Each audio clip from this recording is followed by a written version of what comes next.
This video is for chapter 8 of your textbook, which is entitled Marriage and Cohabitation. So in many ways, this chapter is building upon a lot of the ideas and themes that we discussed in the previous chapter on love and intimacy and dating.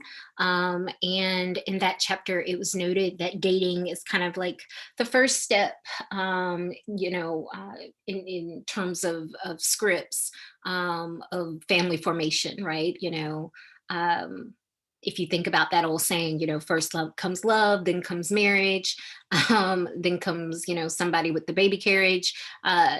Our book is more or less kind of following that same script in terms of its chapters, the ordering of these next few chapters. So, having discussed love, we're now going to delve into marriage. And so, when we talk about marriage, we're talking about the legally recognized union between two people in which they are united sexually, cooperate economically, and may give birth to, adopt, or rear children. It is the socially approved mating relationship that people expect to be stable and enduring. That's why our marital vows here in the US, end with till death do us apart. What's interesting is, you can make the argument that, given divorce rates, the rising popularity of prenuptial agreements, open marriages, do people still expect, these qualities in their marriage? And certainly we'll kind of talk about marital expectations and idealized versions of marriage in this chapter.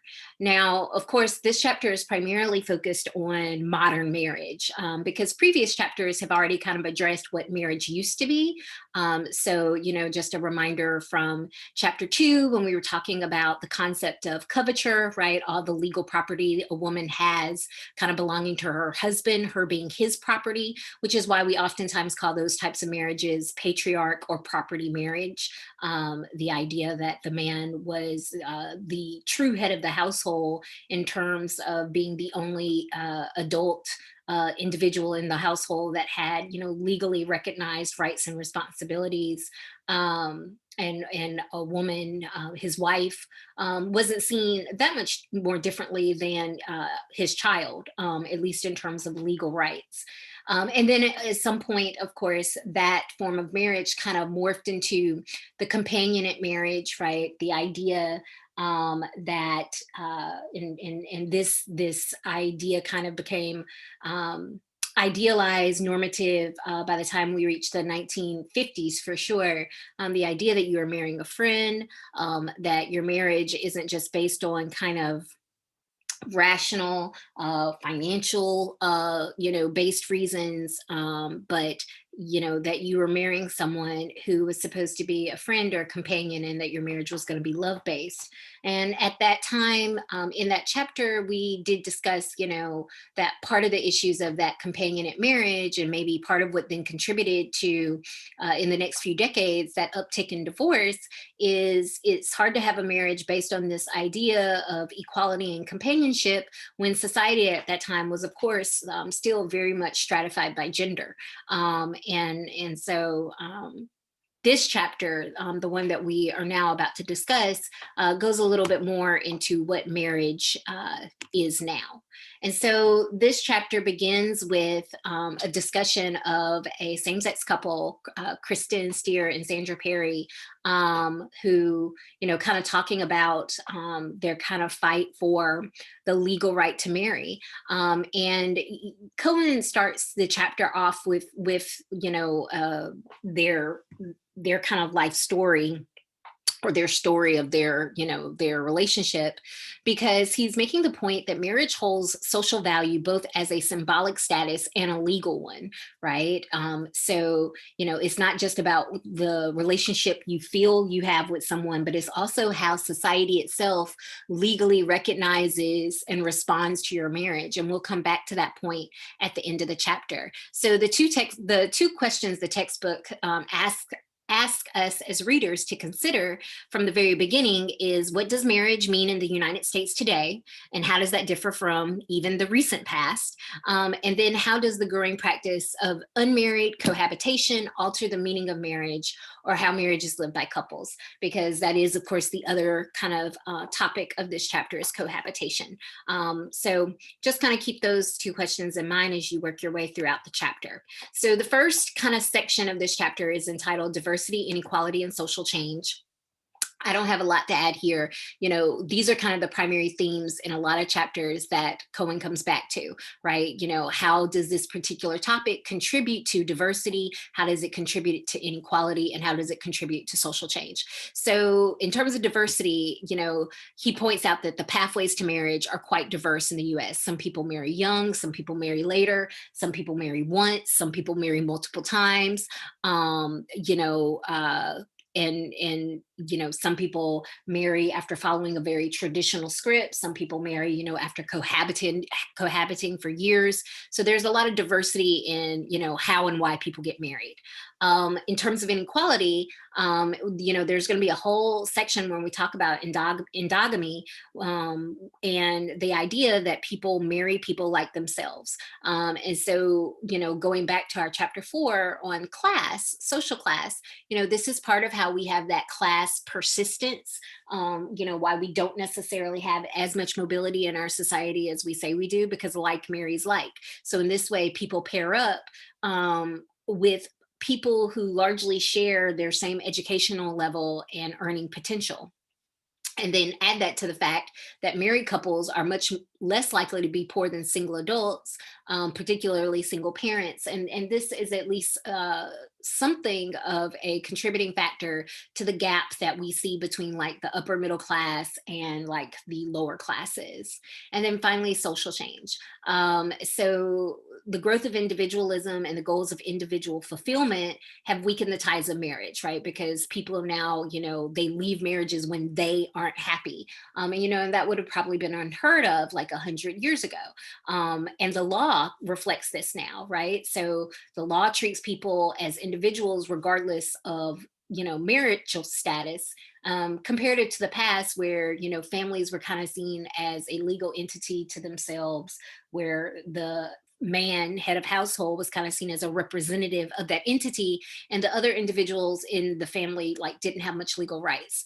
So the fact that we've kind of had this change in how we perceive individuals and how we perceive families, has contributed to changes in law and policy. So now for the kind of first of our real lengthy sections, this whole section is, about who gets married. And it starts off by just noting some trends, that there's been an overall decline in marriage, and the marriage rates have declined more rapidly for some groups other than others. Then at the same time, marriage rates have kind of concentrated with other groups as well. So we're going to talk about that overall decline. We're going to talk specifically about how the decline has happened more rapidly for African Americans in particular, and then we're going to talk about how and why marriage is more concentrated with those who have higher education and income, and kind of what the consequences of that are. So I know that the decline of marriage has kind of popped up in other chapters. I'm particularly thinking about like chapter 2, for instance. So I'm just going to kind of hit the high points here. There's been after the post World War II boom in marriages and babies, there's been pretty much a pretty consistent decline in marriage. Despite the decline, certainly most people still go on to marry at some point in their lives. But the kind of difference is that people now spend less of their lives married than during previous time periods, and that's because several things. First of all, they're marrying later. People are living longer, so there's the likelihood that they're outliving a spouse. And of course, although divorce rates aren't increasing, they largely have they're pretty stable, but they're pretty stable at a pretty high rate, comparative to like 50 years ago, 60 years ago. So take that all together, and what you have is there are fewer years of marriage in an individual's life, and those years occur later in life than previous eras. And so, certainly for a certain group of sociologists, there has been this concern that there is what's called a decline of marriage. Sometimes it's called, and the decline of marriage. It is based on the fact that there has been an actual decline. But that doesn't mean that marriage still isn't a significant part of a lot of people's lives, because for a lot of people, it still is, and they still perceive it as being an important part of their identity, even if you're a modern individual. But it's maybe no longer the only option for an adult, right? And so this goes back to the theme of the development of individualism, right? So people have other individual goals. They pursue other individual goals, sometimes before pursuing marriage or entering into marriage. Sometimes they never enter into marriage.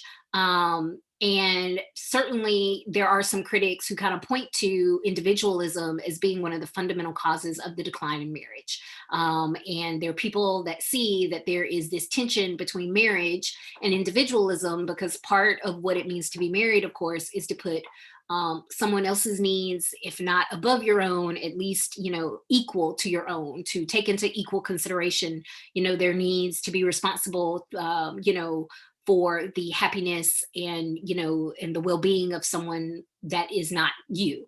But Cohen notes, and I think this is a good point, that it's not as straightforward to say it's individualism versus family, because plenty of people pursue marriage and start a family for individualistic reasons, like personal happiness or personal goal fulfillment. So just because there are more life choices available for individuals today, it doesn't mean that marriage isn't still a life choice that a lot of people find significant. But what is clear is not so much that people are not getting married, because by and large, like I said, most people still are. It's just what has happened for sure is that people are postponing marriage. On average, people get married about 7 years later now than what they did in the 1950s. And a lot of that's because they're spending more time in education, pursuing higher education. More women are in the labor force, right? So they are establishing their own careers, prioritizing their own careers, or at the very least, they aren't necessarily forced into marriage out of economic necessity. Certainly, birth control technology and legal abortion have made marriage, has made early marriage less likely, right? Because people have a lot more control over, reproduction. And so those, shotgun marriages that people talk about, not to say that they don't ever still happen, but there are certainly is a lot of medical technology that make those types of marriages a little less likely. And then finally, certainly coming out of the recession in the early aughts, we know that when economic conditions are uncertain, when we're going kind of through periods of economic uncertainty and depression, people are just less likely to get married, probably because, it's already daunting during those trying financial times to think about taking care of yourself, to kind of also take on the responsibility of someone else. Usually people are just a little bit less hasty to do so.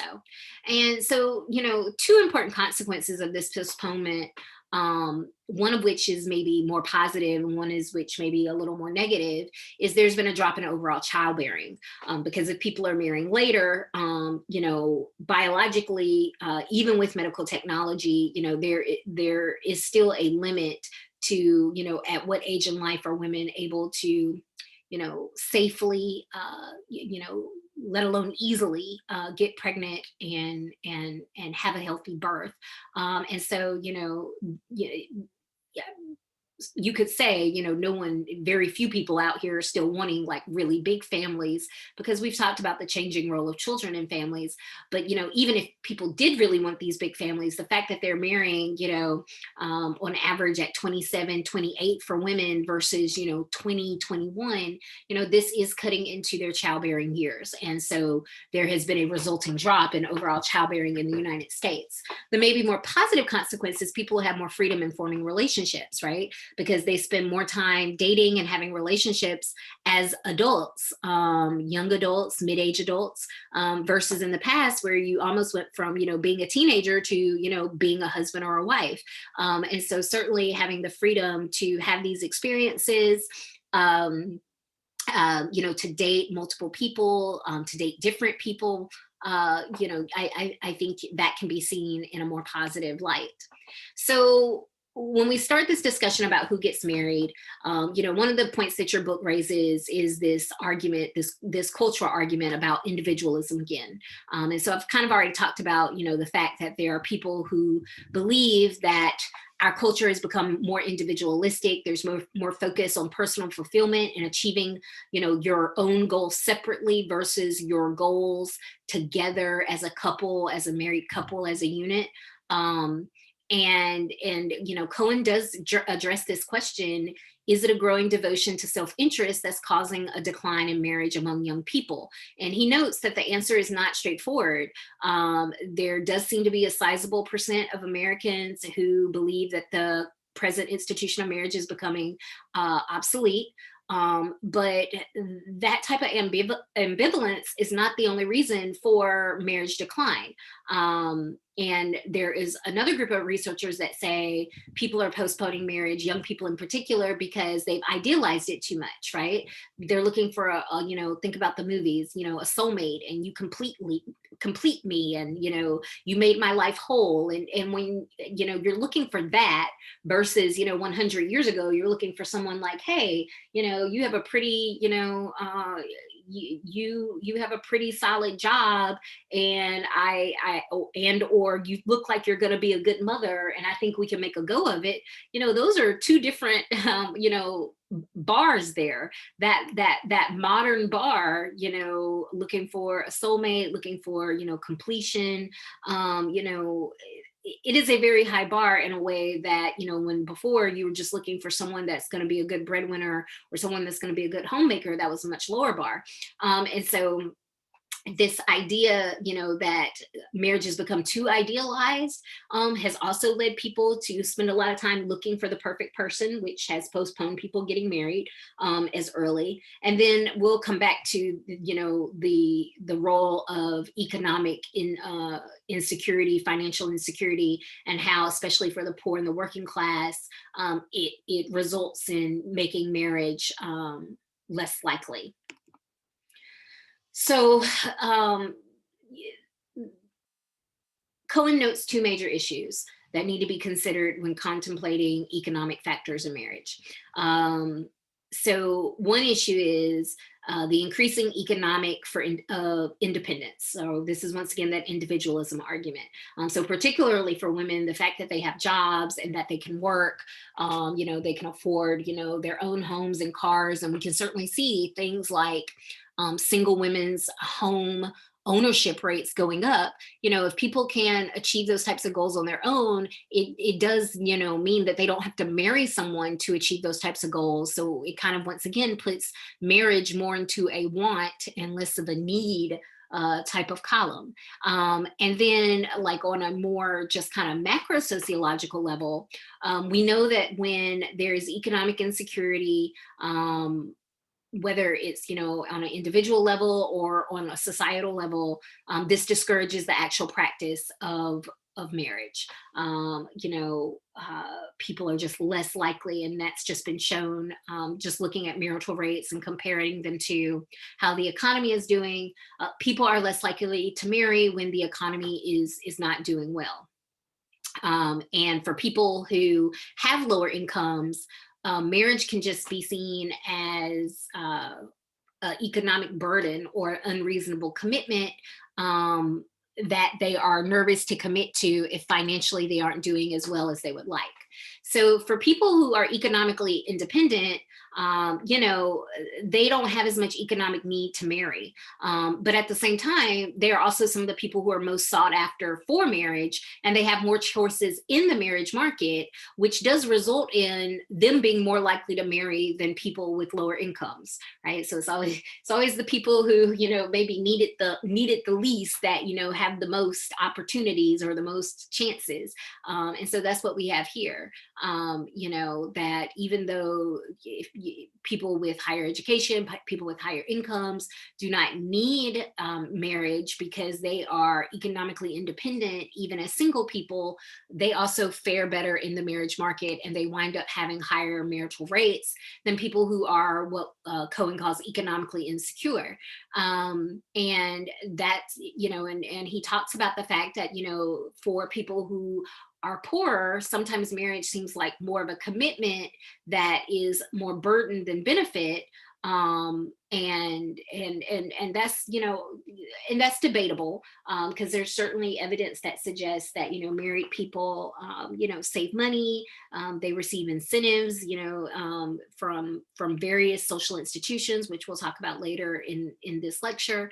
But perception wise, right, so we're talking about perception, and it seems like there's evidence that suggests that poor people perceive marriage as being more burden than benefit when they themselves are financially insecure, and the person that they are marrying is also financially insecure. Um, and and so uh, so what we see here is a kind of class gradient where poor people are significantly less likely to be currently married than middle or upper class people. Another set of factors that can explain who gets married is demographic factors, right? And so, you know, demographic factors are things like, you know, race and age and gender. And so we're going to talk about, you know, what some of the demographic influences seem to be when it comes to who does and doesn't get married. And so Cohen highlights two specific contemporary demographic effects on marriage: the marriage squeeze, and the imbalance in the number of African American men and women, marriageable African American men and women in the United States. So let's start with the marriage squeeze, which we primarily see with the baby boom generation. So the baby boom, which we've discussed before in this class, was a prolonged spike in the birth rates from mid 1940s through the early 1960s. And women at that time usually married men who were about 3 years older. And, you know, what people who study this say is, you know, because so many of them got married to these men who were 3 years older, what happened is then these baby boomer women experienced a marriage squeeze because there was a shortage of men who were then slightly older than them. You know, they had a lot of men, you know, their own age, but those men were primarily marrying women a little younger. And so what they saw is, for this specific age demographic, there was a like slight decline in the marriage rate for these women, because there were more of them in number than there were of men, you know, 3 to 5 years older than them who were born, you know, before the baby boom. So there wasn't enough older men for the baby boom women to marry. And of course, you know, obviously, you know, they could marry men their own age, and plenty of them did. But like on average, you know, before, it seemed to be women married men a few years older, and there just wasn't enough men a few years older for this trend to perfectly align for women of this age demographic. Now, a kind of more ongoing issue for, you know, Black women, has been their own version of a marriage squeeze, which is, you know, that comparative to Black women comparative to their male counterparts, you know, are more likely to go to college, um, and uh, and therefore their job prospects are a little higher than Black men. And for kind of those lucrative blue collar trades jobs, during the 70s and 80s, a lot of those types of jobs became scarce in the urban centers of the Northeast and the Midwest. And so men without college degrees had a harder time finding steady work. And so that definitely heavily, hit a lot of African American men in those areas. And so what happened is there was just a shortage of marriage partners for these Black women.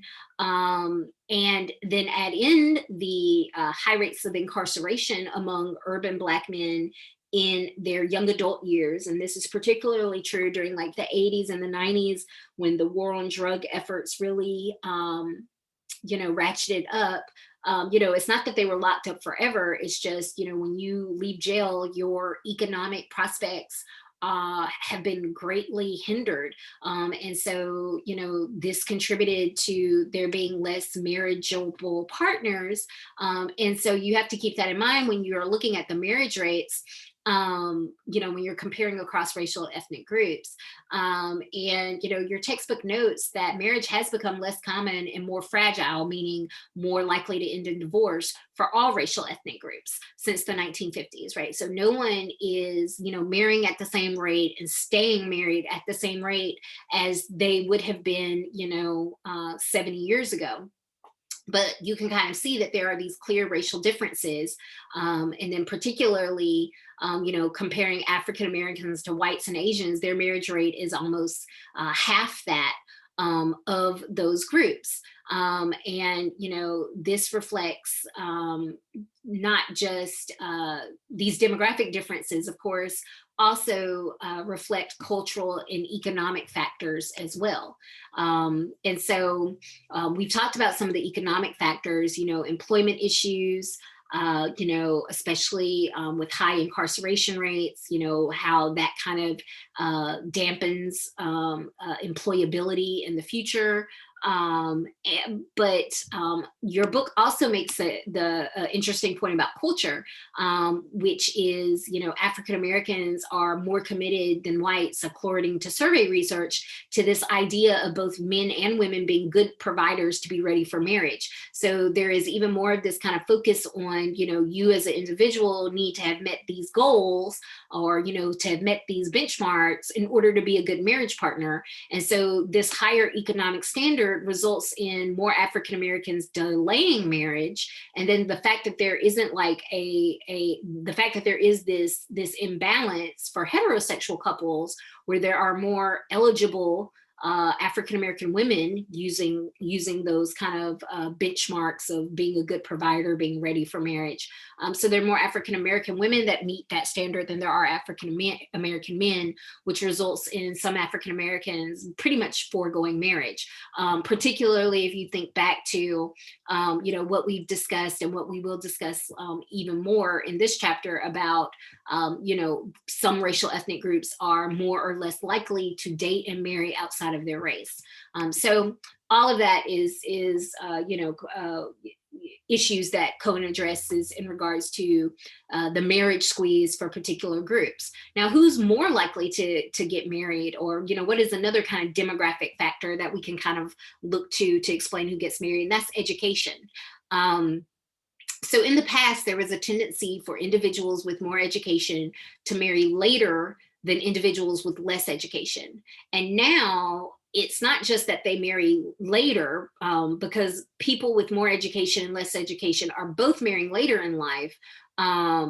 But now people with more education are more likely to marry, even if it is later. And so your book talks about why both are, both people with less education and people with more education are delaying marriage. And, more education is pretty straightforward. They're delaying marriage in order to prioritize finishing school and maybe establishing their careers. And there's even a saying, concept called the success sequence, right? You graduate from high school, you go to college, you graduate from college and any other form of higher education, you get a job, you establish yourself at your job, you perhaps even buy a home, and then you get married and have kids. And so it's the idea, if you do those things in those steps, right, the success sequence, you will go on to be successful, versus doing any of those, things outside of order. And it's a controversial concept that people debate all the time, but it is worth noting that more and more people, particularly people pursuing higher levels of education, are pretty committed to that success um, uh, sequence of events. People with less education face a more uncertain transition to adulthood. People that don't graduate from high school, or don't go to college, or don't go to college and graduate or attend consistently. So their transition to adulthood is more likely to be marked by job insecurity and economic hardship.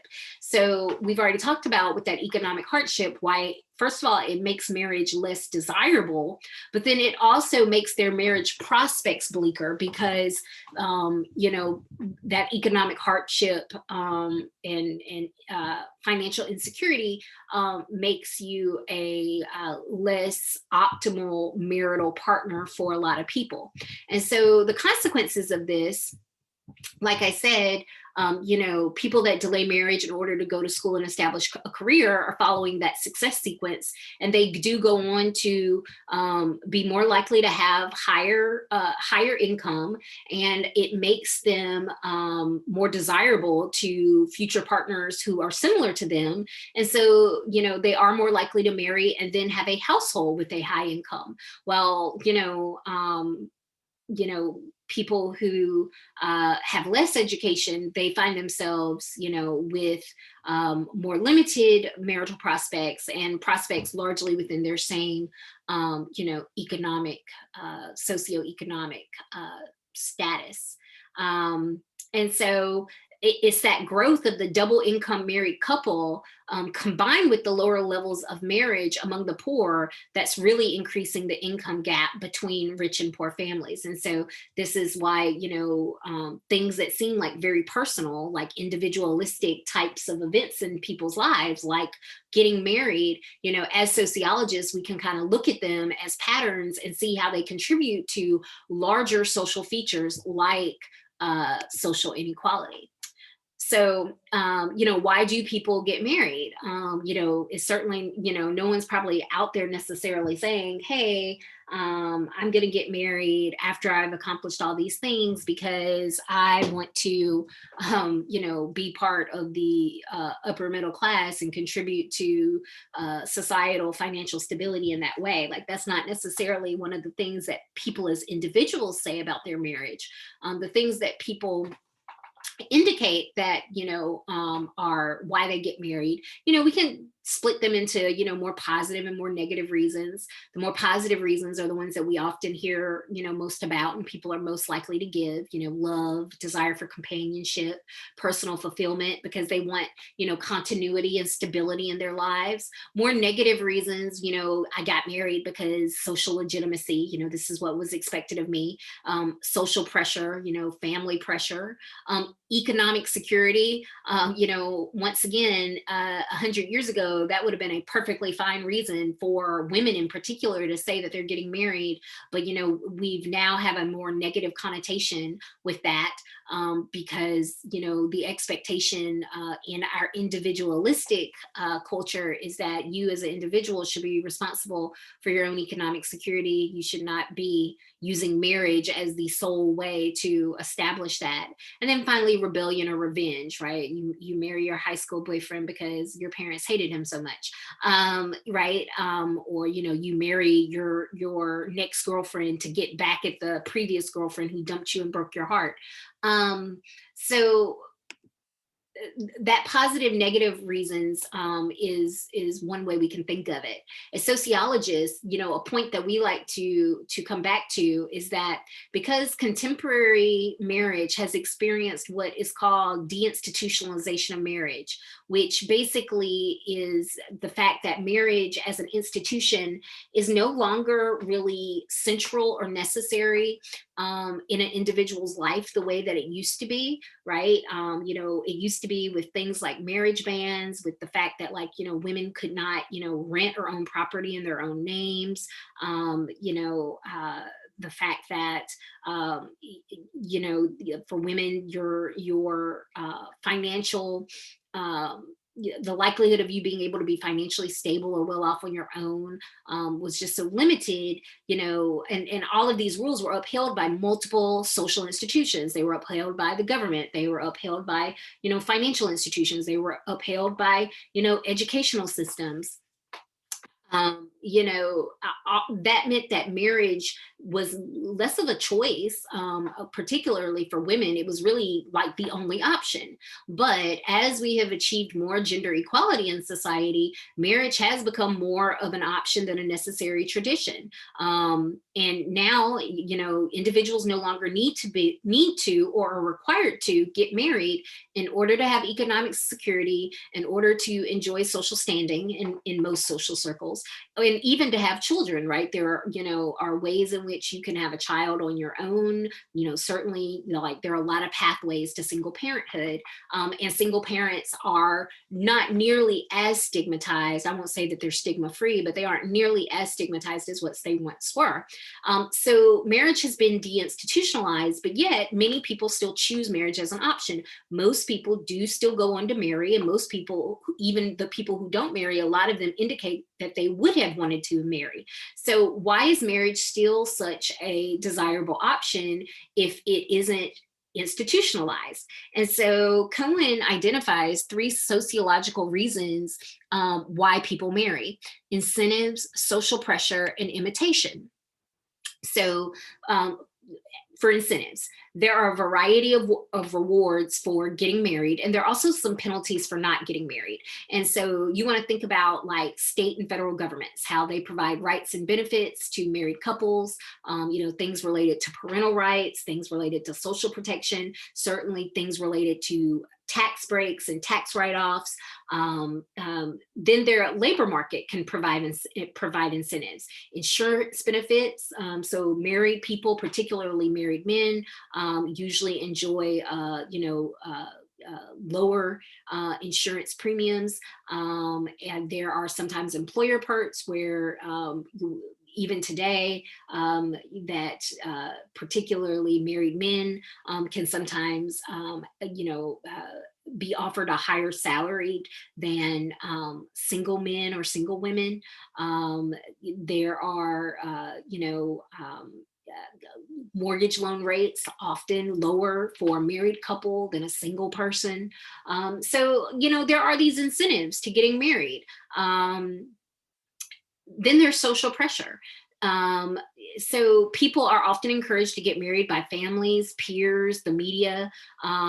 There are all these kind of professional family experts who extol the virtues of marriage, counselors, social workers. So people are pushed. And although the pressure from family ties and religious communities have weakened, they still remain somewhat influential, depending on the family, depending on the religious denomination, depending on the community. I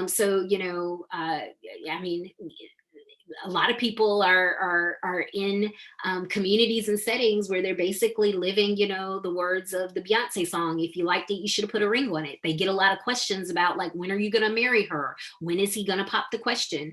Those types of questions. And so people do succumb to that social pressure. And then finally, imitation.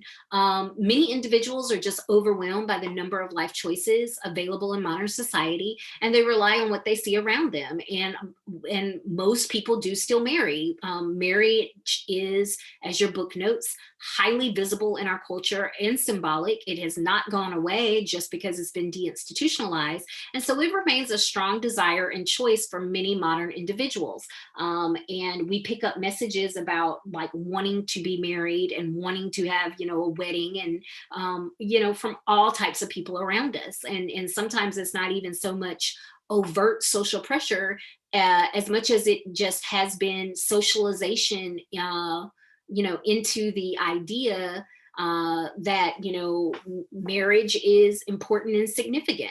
That is a belief that we have in our society that we are socialized to kind of accept. So the first of the articles that I'm asking you to read, because it's very timely and I think it's interesting, and it talks about just how even comparative to like past years of marital decline, how the pandemic has affected this. And so I want you to read this article that's found on the Forbes website about how marriage and divorce rates are declining during the pandemic. And, as you're reading it, perhaps speculate what you think some of the causes are behind that and what some of the potential consequences of this might be, in the next few years as the consequences of the pandemic continue to play out. The third section of this chapter is entitled Who Marries Whom?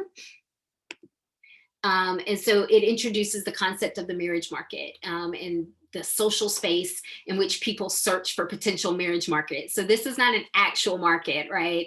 Social space kind of indicates it's not a physical space. So it's not like going to the farmer's market, right? But it's this idea that's, whether it's the bars, whether it's the apps, whether it's a speed dating event, it's this idea that socially we've created this space where we expect people who are looking to get married, who are looking for partners to marry, we expect them to be in these spaces interacting, looking for potential partners.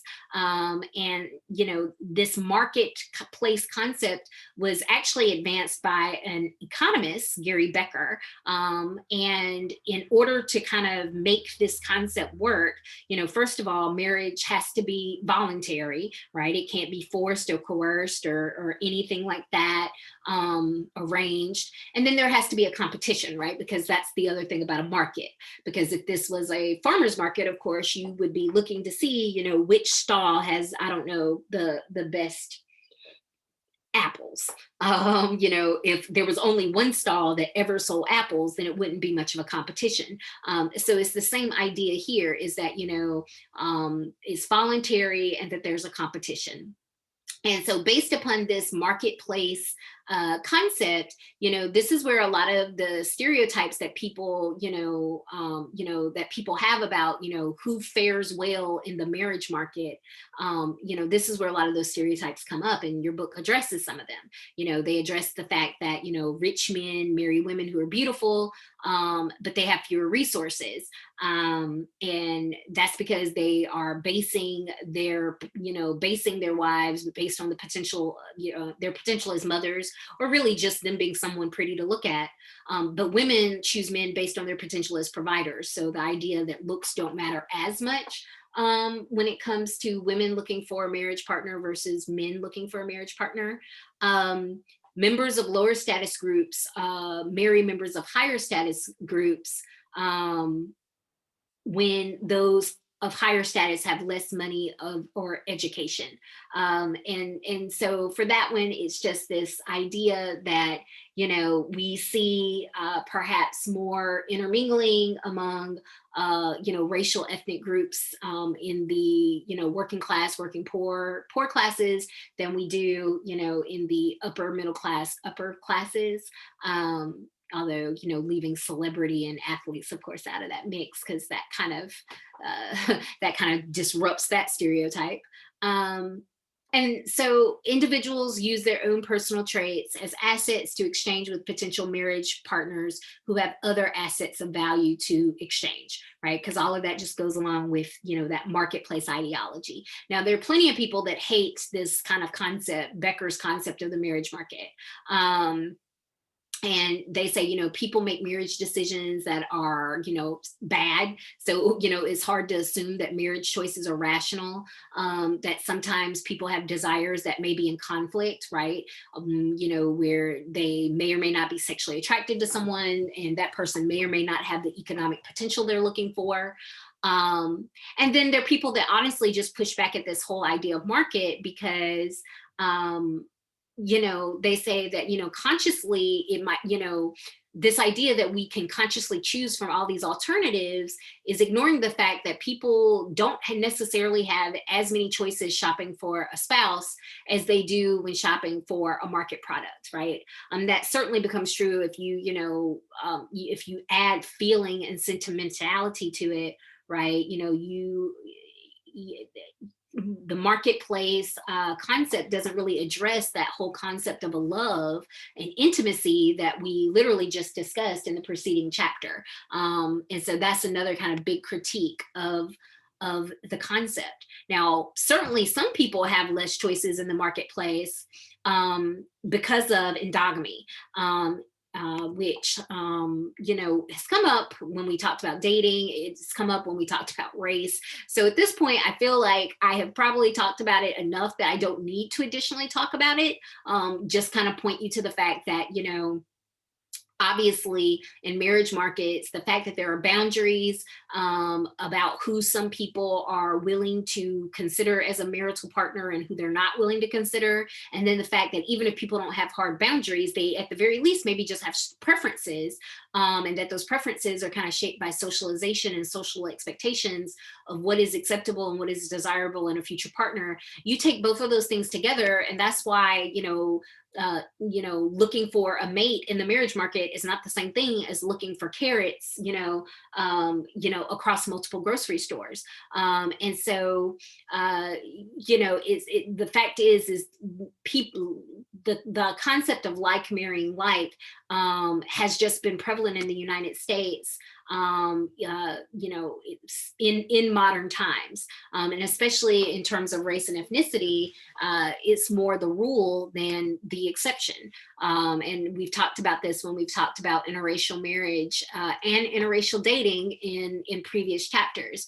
But you can just kind of see that, looking at the racial ethnic patterns of marriage, and this is from 2018, most people are, marrying people out within their racial group.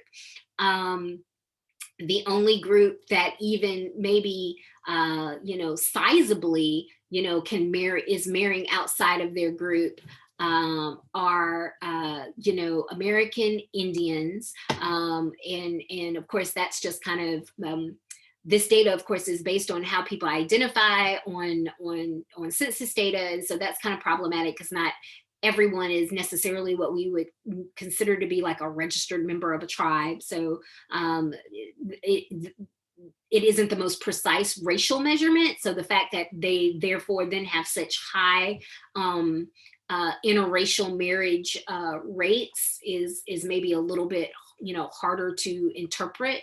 And then the other group for women, but not necessarily for men, is you will notice that Asian women, Asian/Pacific Islander women marry white men or have white spouses, almost 1/3.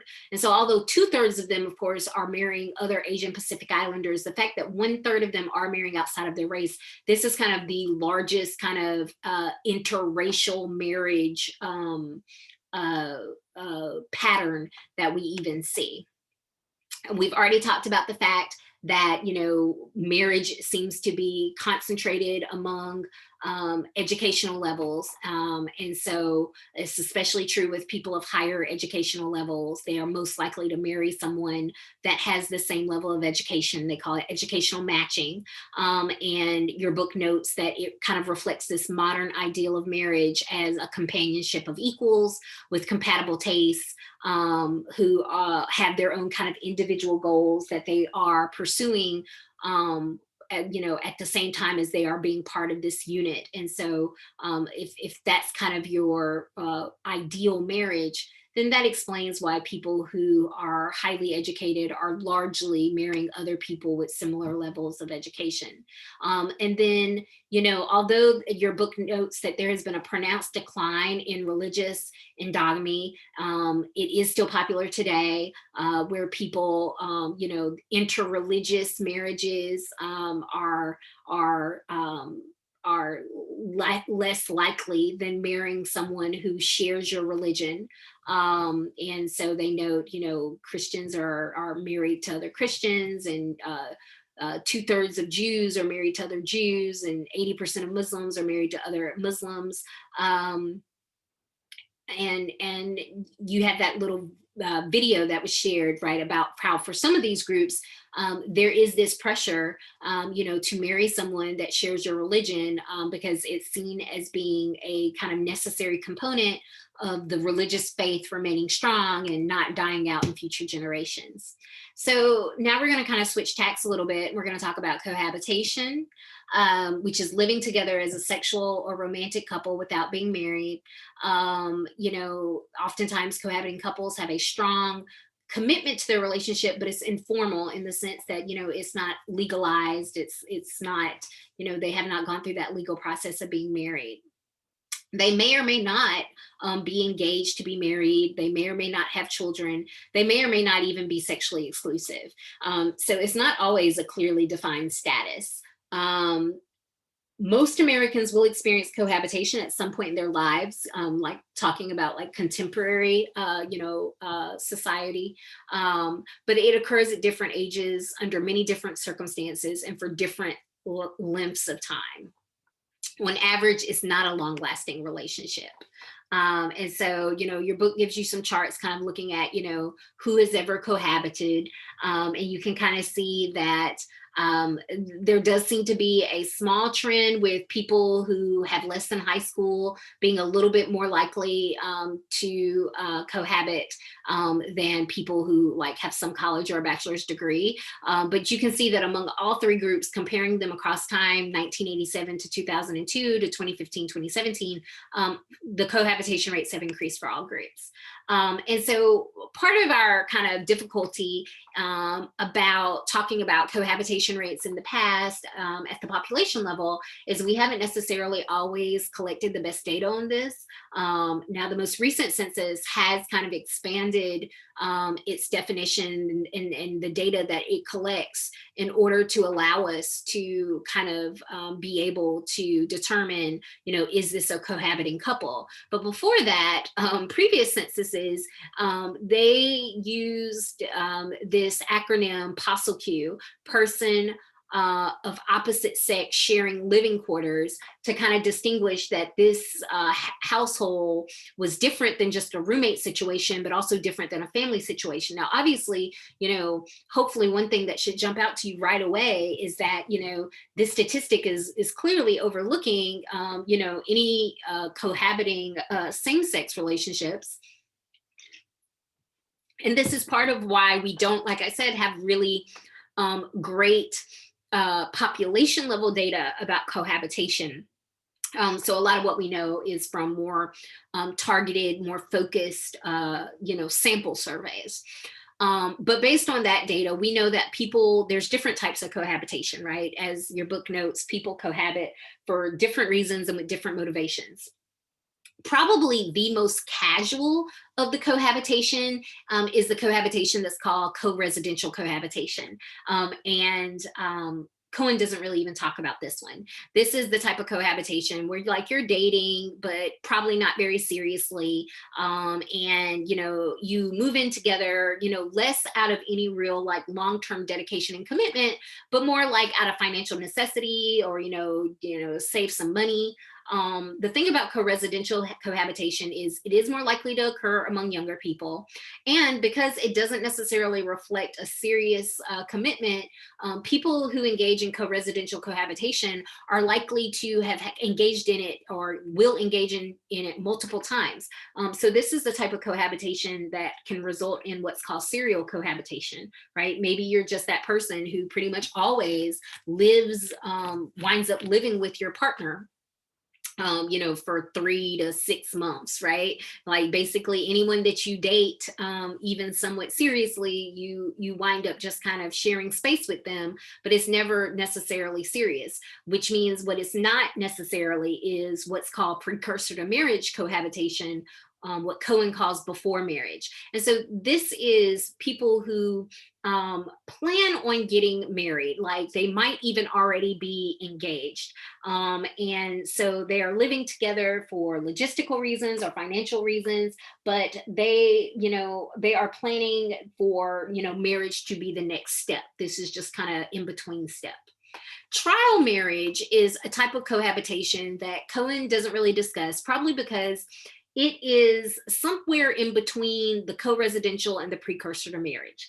The main difference being is that They aren't necessarily as committed to the idea of being married as the precursor to marriage cohabitors, but they are more serious and more committed than the co-residential cohabitors. So they're like, we're going to give it a try. Let's see what it's like living together, and if it works well, then maybe we can talk marriage down the future. So it's a much more kind of wishy-washy approach to where the relationship is going, comparative to the precursor to marriage cohabitors. And then the final type, the substitute marriage, who Cohen calls the instead of marriage. These are people that are living together as if they were married partners. They have a high level of commitment. They expect for it to be stable and enduring, but for whatever reason are just not necessarily planning on marrying. And we'll talk a little bit more about why that is. I'm sorry, I dropped my phone there. We'll talk a little bit more about why that is in an upcoming slide. It's worth noting that in some states, if you are in this type of cohabiting situation, you might find yourself, whether you plan to or not, being in a common law marriage. More and more states are no longer recognizing common law marriage, but there are some states that do still recognize common law marriage, and certainly people who are living together as if married might find themselves with some legal protections and or responsibilities if they were to split, if they were living in one of those common law states. If you aren't living in one of those common law states, then it's honestly, it would be no different than any other relationship that's ended, regardless of the number of years that you were in it. And so this is just kind of a comparison of how Cohen kind of talks about cohabitors. So he has the before marriage and the instead of marriage, the two groups I already talked about. And so specifically, he notes for the instead of marriage that some of those people might be, marriage resistant. They don't believe in making relationship commitments that involve, religion or some civil authorities. Some of them might be non-traditional couples, like who have like family obstacles, like like family doesn't approve of their marriage, and as well as just the fact that some of them might, involve a partner who wants to marry and a partner who doesn't, and this is kind of their compromise.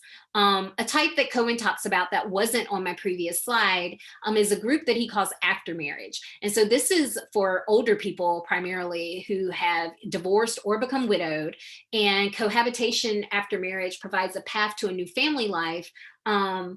But they have no desire to actually marry, usually because they're protecting their assets by not marrying. And so this is where, the fact that this goes back to the incentives around marriage. And so some of those incentives last after death, if your partner was to precede you in death, rules related to like, you being eligible to receive, part of their social security benefit or their pension, to be covered under like, medical plans. And so for those reasons, some people, after they lose a partner, it just financially does not make a lot of sense for them to remarry, in which case this after marriage cohabitation is kind of a route that they could possibly go.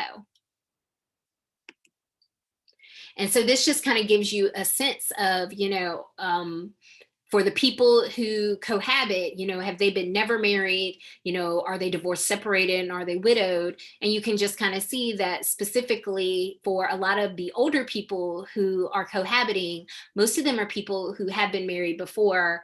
They're either, divorced or, widowed, if you're talking about the 50 and up, like, so those final two columns, versus obviously younger people. So people under 30, overwhelmingly, these are people who are never married. So, one thing, the differences between cohabitation and marriage, there are sociologists that do that research, especially about like division of labor, consolidation of resources. And, for legal reasons, oftentimes, cohabitors are less likely to have things like a joint checking account. They are more likely to have much more kind of explicit discussions and systems set up on how they, pay and share the bills and responsibilities. Because even if they are operating as if they were married, the fact that they aren't married on some level does seem to impact you know, kind of how they approach shared financial responsibility, and shared, home responsibility. Um, and maybe it is because, like I said, unless it's a common law state, it really is going to be someone's home. It really is going to be someone's financial responsibility. If something were to happen and they were to split up, unlike a marriage where it would be like joint property and there would have to be a real discussion about, how do we move forward if we separate. And so that does lead to some differences. The question I think people often have, and the answer is usually very surprising to people, is, the question, does cohabitation lead to better marriages? Like, logically, you maybe would think the answer there is yes, because if you've cohabited with the person, then you probably already know a lot about them. You've already figured out, how to compromise, and you've already indicated your high level of commitment to the marriage, by deciding to get married after having cohabited. But this is where, and I think this is the really cool thing about research, is sometimes, this is why research is important, because when we actually study something systematically, we find that, our logical supposition, our logical deduction, to the question is in fact false. And so the answer is cohabitation does not seem to lead to better marriages. It seems to make it more likely that your marriage will end in divorce. And we call this the cohabitation effect. And this is kind of what that chart is pointing out, or one of the things that the chart is pointing out: the likelihood that you are going to still be married, after cohabiting, over multiple years. You can see that, by the time they reach 5 years, very few of the couples are still cohabiting. Some have gotten married, but a solid number have dissolved. And there's other research that shows of the ones who get married, there is a greater risk that they will divorce. And part of it, the cohabitation effect, people offer like two explanations. One explanation is what they call the role of inertia or sliders, right? That instead of making a purposeful, focused decision to get married, that sometimes people who cohabit just kind of slide into marriage because of social pressure, because of compromise, because it's what is expected of them. And they aren't necessarily that enthusiastic or that committed to the idea of marriage, which means that, once they're married, if it gets hard, if it becomes difficult, if it stops being personally fulfilling, that might be why they're more apt to tap out than someone who really chose to get married, as opposed to just kind of sliding into marriage after having cohabiting for, however many months/years. The other possibility is more of a statistical kind of explanation called the selection effect, which, I'm probably not going to do a great job trying to even explain it by video, but your book also talks about the selection effect, in regards to something else. So I'll talk about it a little bit here, and then it'll come up a little later in the video.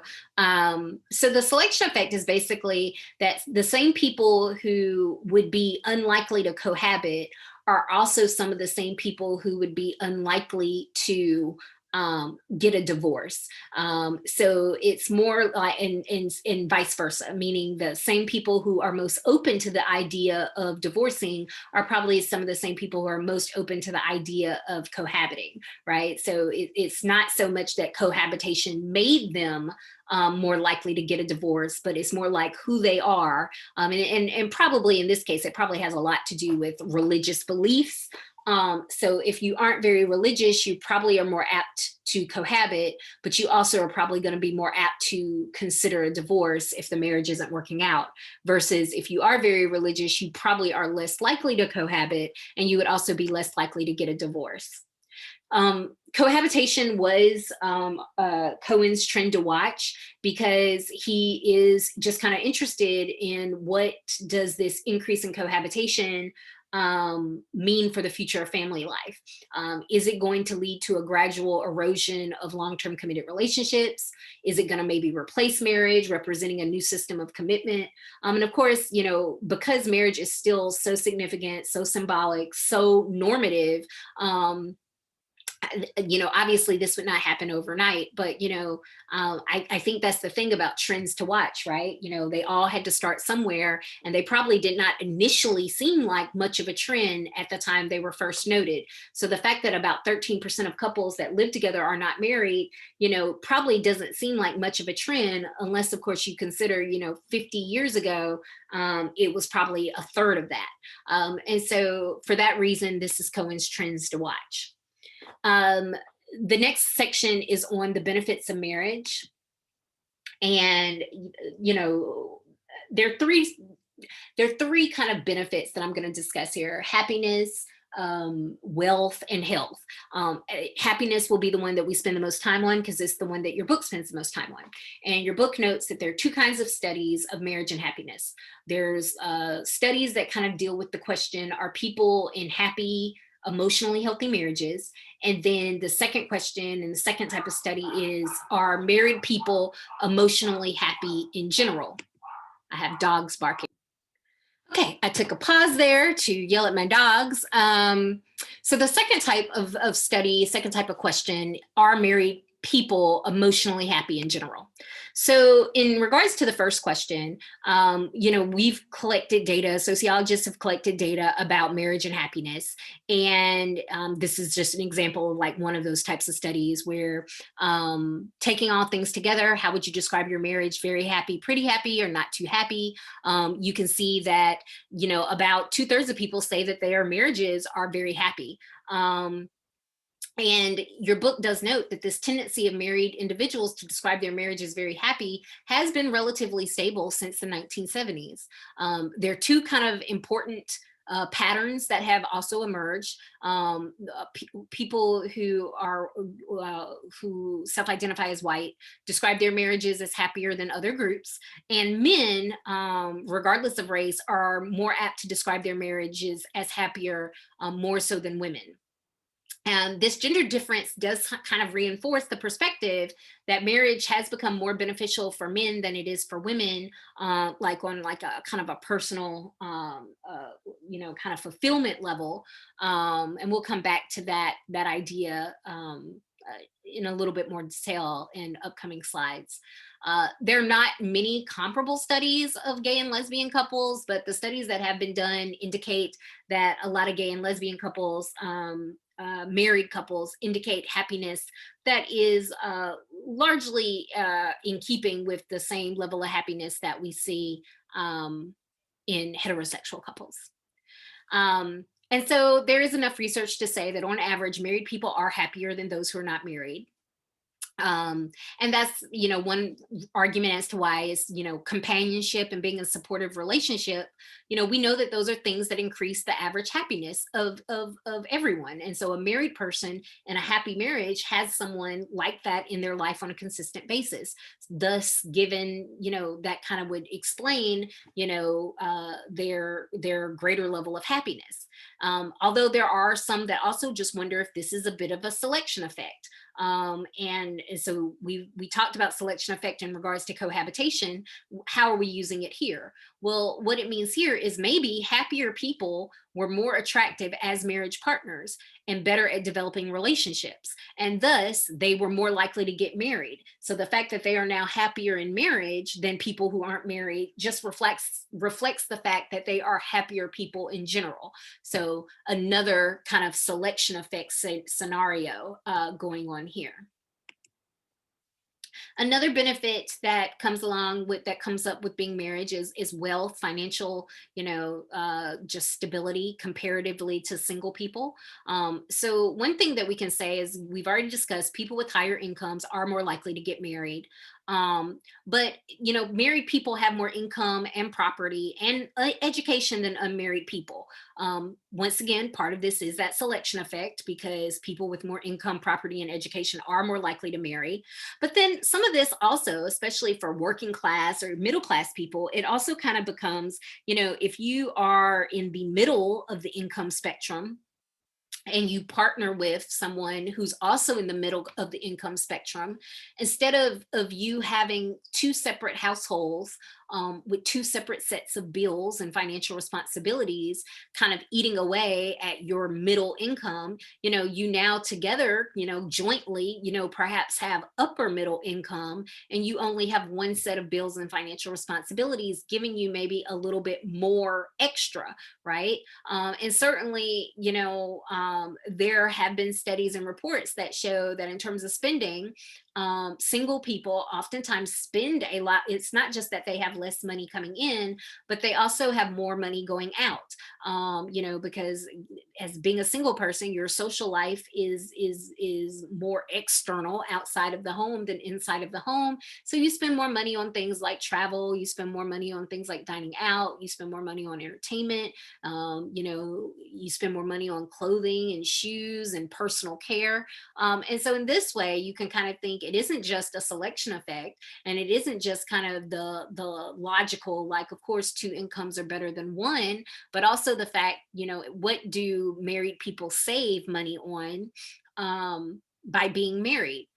In addition to, of course, those incentives that we already discussed that can come from, lower insurance premiums, lower mortgage rates, having a higher credit card score that gets you lower interest rates on your credit cards. All of those are types of things that can have a very positive cumulative benefit on married people's bank accounts versus single people's bank accounts. And the final one, which your book does not discuss, a previous edition did discuss it, was health.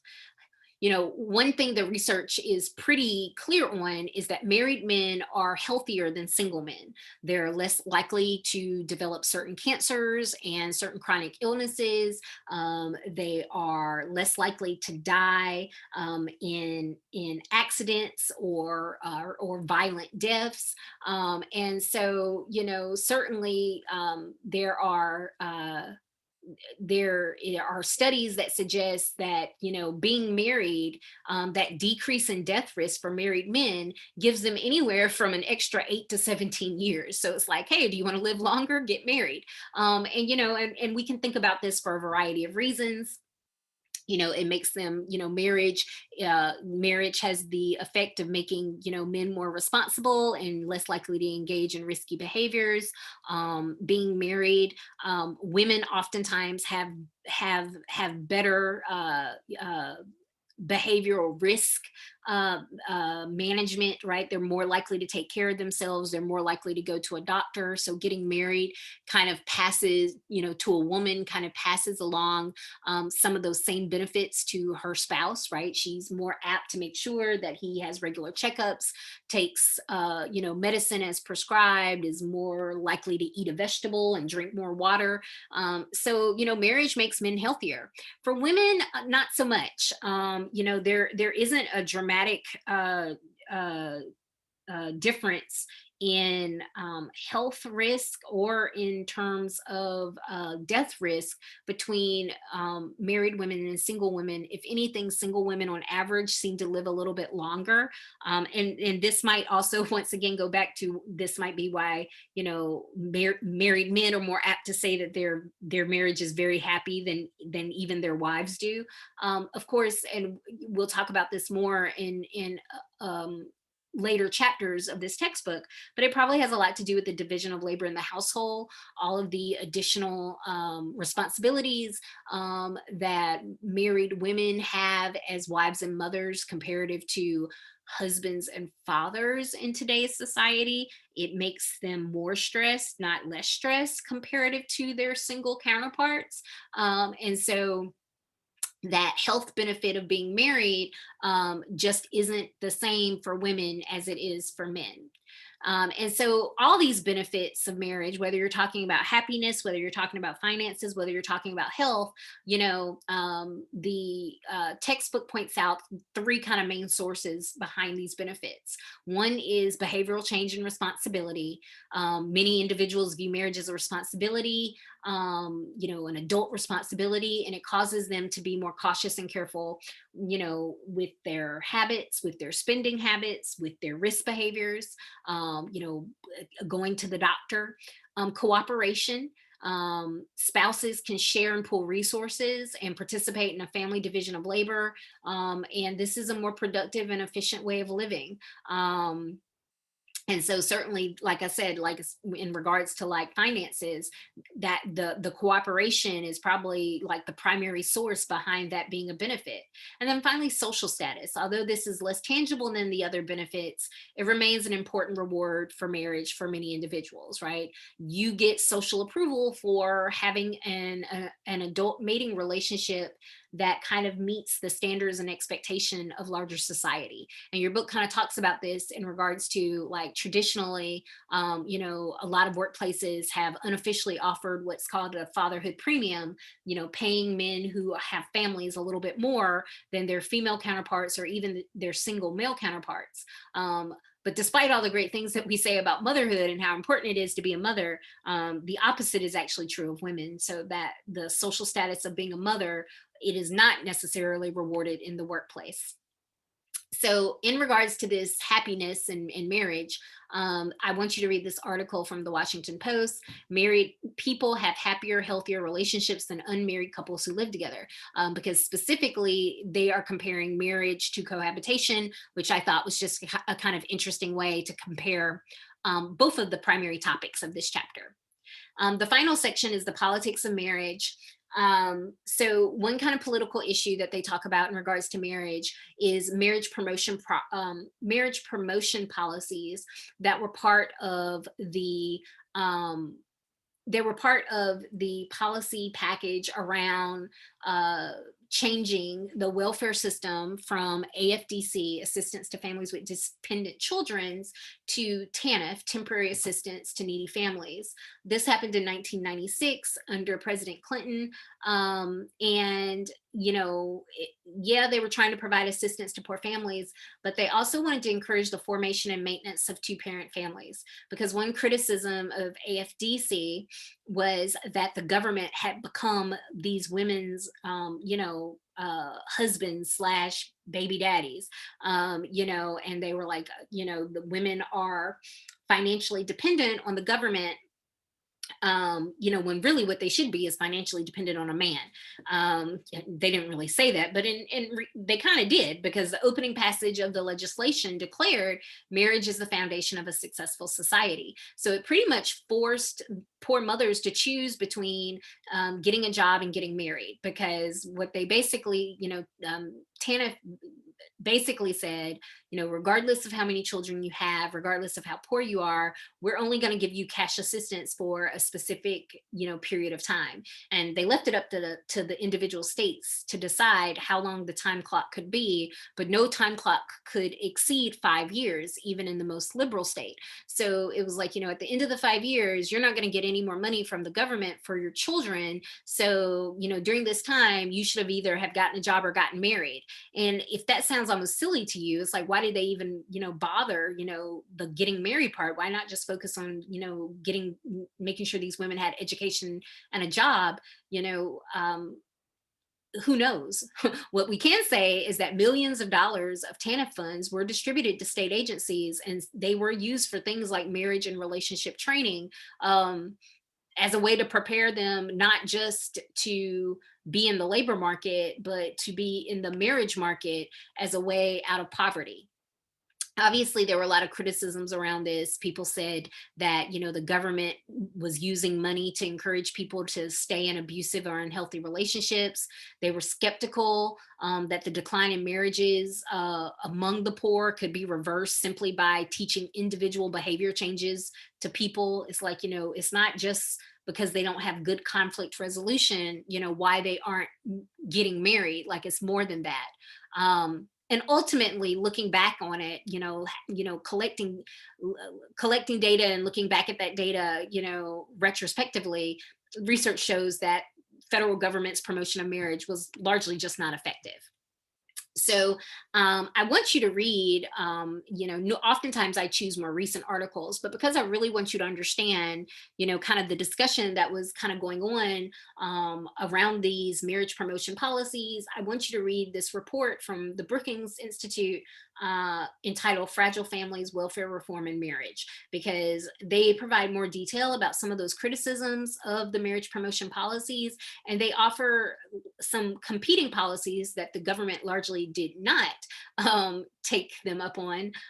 But I feel like some of those competing policies are pretty interesting. So I would like for you to read more about that. The other kind of like political issue that comes up with marriage is obviously related to same-sex marriage, which, we talked about this during the sexuality chapter, so I'm not going to repeat a lot of this here.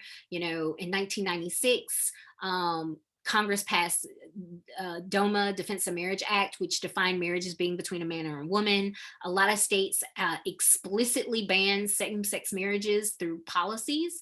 And it really wasn't until 2009, 2010, we started to see some pushback to those laws and policies. And in 2013, basically, the federal government began to recognize same-sex marriages performed in the states. And in 2015, the Supreme Court in Obergefell v. Hodges, they ordered all states to allow same-sex marriage. And so you can just kind of look at 2015. You can see that although the opposition had been declining, even in 2015, at the time the Supreme Court passed this,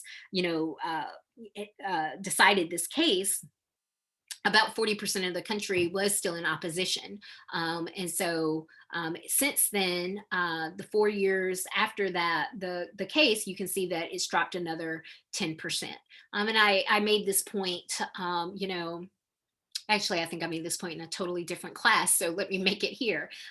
Sometimes people say that we should let people drive policy, but there is a lot of research that suggests that there are some policies that have been instrumental in changing people's minds on topics. The support for interracial marriage was not there at the time that the Supreme Court decided Loving v. Virginia in the 60s.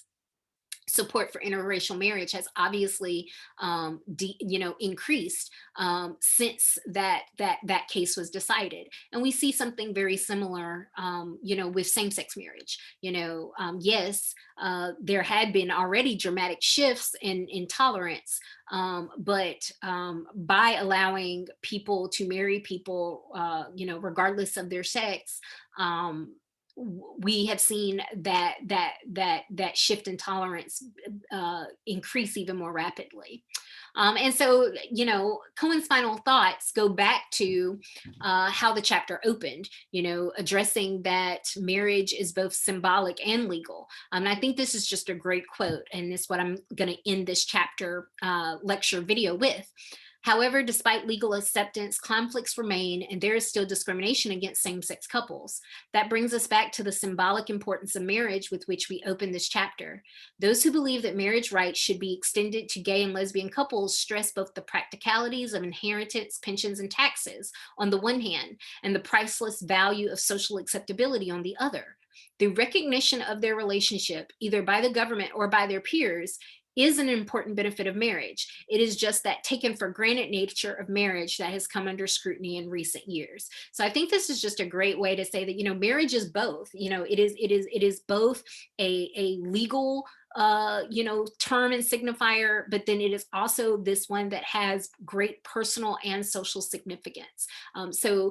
Even as, we've had a decline in marriage, even as we've had people postponing marriage, even as we've had a rise in cohabitation, it's just worth noting that marriage still has a high level of significance in our society for both legal, personal, and social reasons.